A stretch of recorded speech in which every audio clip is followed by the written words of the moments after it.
similar rides. Bronte Macaulay, she's the real dark horse moving through the rounds. She made that jump past Carissa Moore directly through to the quarterfinals from round 3. She's on her way to her best finish in 2017. What a big confidence boost for her heading into the new season. She backed herself up well on the qualifying series. Did so well on the qualifying series, but moving into the new season, the lone goofy footer left in the draw. Let's see what she can do. Draws off the bottom. Nice hit to get started. Now starts to race down the line. When she finds that rhythm, she can lock in some big numbers, and she gets a solid finish.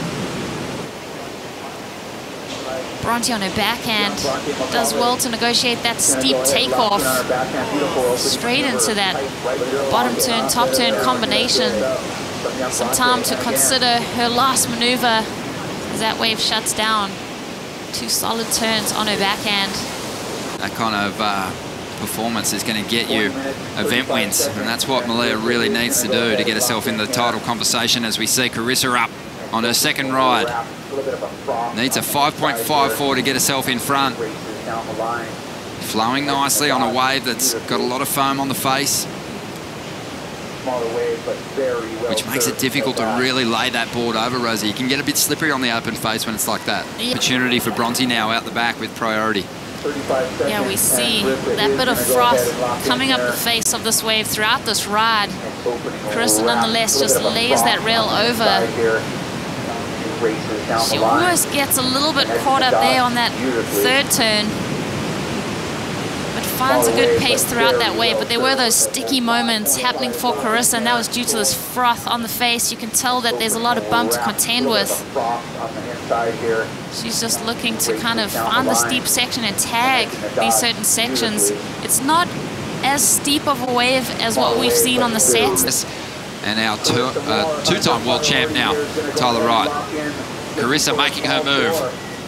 So doesn't need a lot to get herself out in front at this stage of the game. Just a 1.67. She's probably already done that. A tricky floater section. And she's going to go down with just under 12 minutes remaining. Wow, interesting. This is Bronte's opportunity now, using her priority.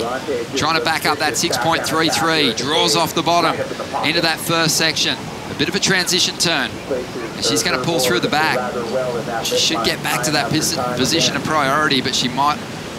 Let's get eyes on what Carissa Moore was able to do. That first turn right there, a little bit sticky by Carissa's standards, then goes up to the lip and just completely kind of mistimes that little read on the float. And then Bronte behind her winds up, like you mentioned, just waiting, biding her time to commit to that first turn. Kicks out of that one. So both of those waves. And this is going to be it. Bronte, she's going to sell her on it. Carissa, this will be her last shot at it. She's going to draw off the bottom, straight into this first section. Taps it off the lip. Slicing away, a neat cut down. A little floater there. One.